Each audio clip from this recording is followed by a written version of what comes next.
Bueno, pues anunciaba Pedro Sánchez en ese encuentro con esos 50 ciudadanos anónimos y hoy ya se lleva al Consejo de Ministros ese derecho a paro para las empleadas del hogar, algo que venían reivindicando desde hace tiempo.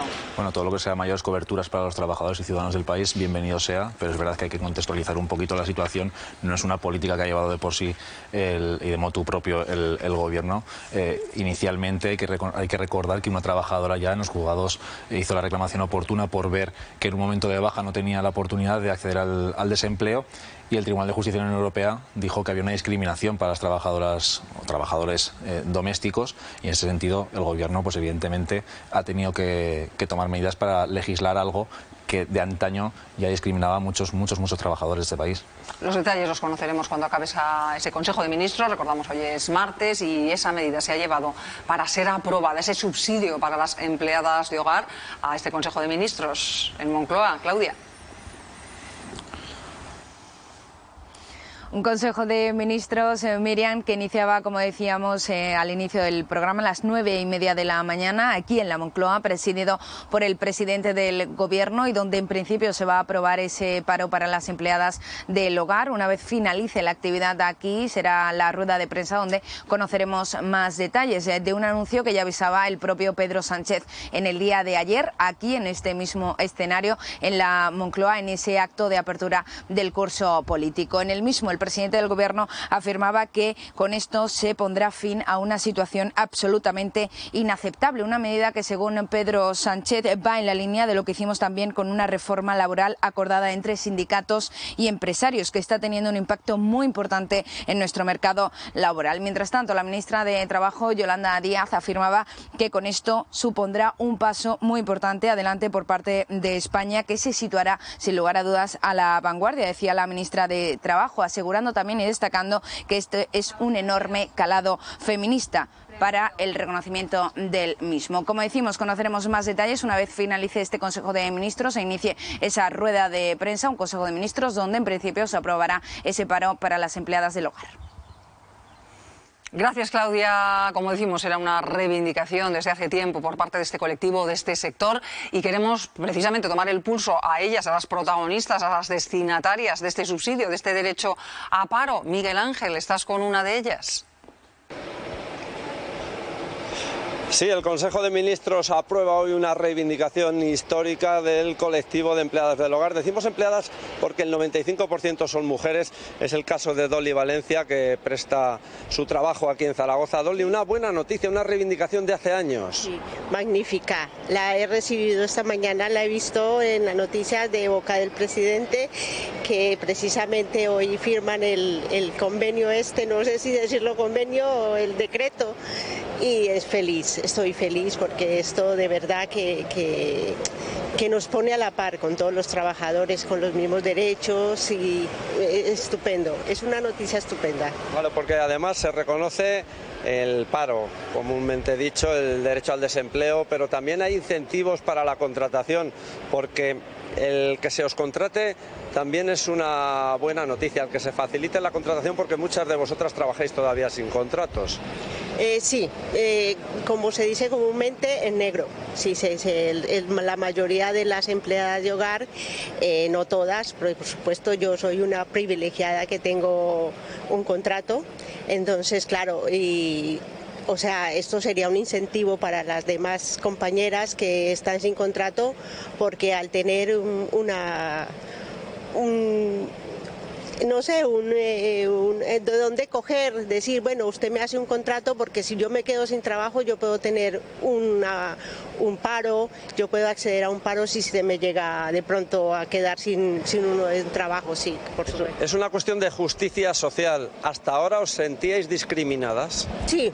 Hombre, discriminadas muchísimo, claro, porque claro, o sea, tú te quedas sin trabajo y tú te puedes ir y cobrar un paro, pero nosotras no teníamos derecho a nada. Nosotros teníamos que buscar la vida y seguir tocando puertas y llamando si nos quedábamos sin trabajo. Teníamos que estar, mire, que me he quedado sin trabajo, y entonces estás pensando si comes, si las rentas, si las facturas, todas estas cosas. Hombre, es una noticia estupenda. Pues enhorabuena por la parte que te toca, Dolly. Ella es una de las muchas empleadas del hogar que hoy se felicitan de esa medida que aprueba el Consejo de Ministros. Por fin, desempleo reconocido para las empleadas del hogar. Gracias, Miguel Ángel. Es lógico que lo reciban como una gran noticia, como una esperada noticia, y es de justicia, por supuesto, que cobren ese derecho a paro. Silvia. Sí, y es sorprendente que hasta ahora eso no se diese, ¿no? Que no cotizasen para poder cobrar el paro. O sea, que es una mejora que desde luego se avanza en la justicia social de la que se hablaban y también en la igualdad, porque el 95% de las empleadas del hogar pues son mujeres.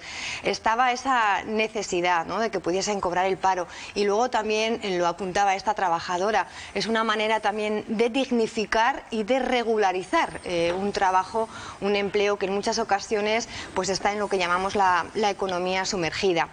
Hay que ver ahora también la letra pequeña, ¿no?, de esas condiciones que hoy se aprueben o se comuniquen. Creo que, por ejemplo, se plantea el que se apliquen bonificaciones para los empleadores a la hora de pagar bueno, pues eso que tienen que cotizar para que sus trabajadoras cobren el paro, o que sea el Fogasa el que se haga cargo de las indemnizaciones en caso de que los empleadores pues se declaren insolventes. Hay otras cuestiones también que, bueno, pendientes de regular, todo el tema que tiene que ver con vacaciones, con días libres, con el pago en especie, que nos puede sonar un poco raro, pero bueno, pues pasa porque tengan alojamiento en la vivienda o en el hogar en el que están haciendo su trabajo, o bueno, manutención, en fin, que a mí me sorprendía cuando se conocía ya hace unos meses que esto iba a aprobarse, que todavía hubiese pues más de 400.000, que son las trabajadoras en esta situación, ¿no?, sin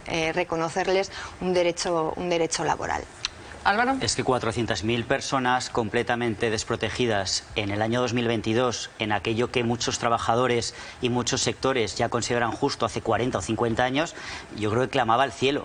Y me parece interesante también lo que apuntaba Diego, que esto no ha sido una decisión propia del gobierno de implantarla, sino que ha sido un tirón de orejas de Europa, la que nos ha dicho a raíz de que una trabajadora del hogar ha estado pleiteando y reivindicando la justicia hasta dónde tiene que llegar sus derechos, los que nos han dicho ahora hay que hacer esto, ¿no? A mí me parece que clamaba al cielo que estuvieran en esta injusticia y en esta desprotección tantos años. Pero sobre todo, y creo que es importante, no solamente destacar la protección social que van a tener ahora y laboral, sino también la estabilidad dentro de lo que hay, de saber que tienes un pequeño colchón a la hora de que se te termine el contrato laboral, ¿no? Yo creo que la desprotección no solamente venía por la falta muchas veces de las condiciones salariales y laborales que tienen, que no están fijadas ni siquiera por un convenio, sino que ya estaban desamparadas completamente una vez que terminara la relación contractual con su empleador, ¿no?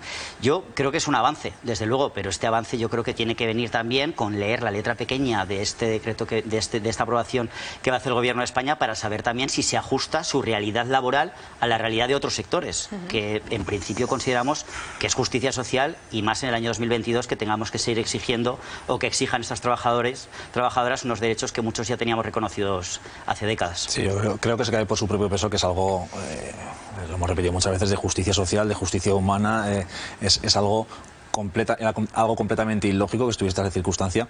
Sí que es cierto, como decíamos antes, que el Tribunal de Justicia de la Unión Europea nos dio el tirón de orejas, pero hay que recordar que nos lo ha dado en muchísimas materias, y en este caso por lo menos se han tomado medidas, es decir, hemos sido medianamente raudos en adoptar medidas en la materia.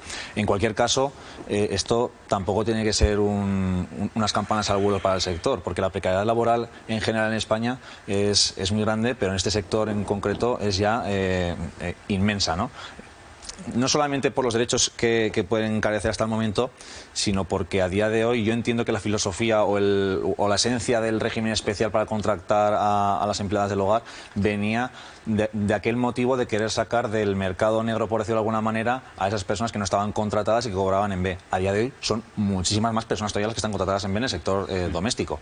Y eso es una cuestión que entiendo que este gobierno, o quien fuese, tendría que tomar medidas para reflotar esa situación, y que todos esos trabajadores que están en las viviendas trabajando para que el resto de la gente podamos tener una vida más tranquila o más plácida, por decirlo de alguna manera, pues vean reconocidos sus derechos. Creo que tenemos el criterio social bastante distorsionado en cuanto a qué aporta valor o deja de aportar valor respecto a los trabajos en nuestra sociedad. Y no llegamos a reconocer que estas personas están haciendo la vida mucho más sencilla al resto de ciudadanos, y hay que reconocérselo.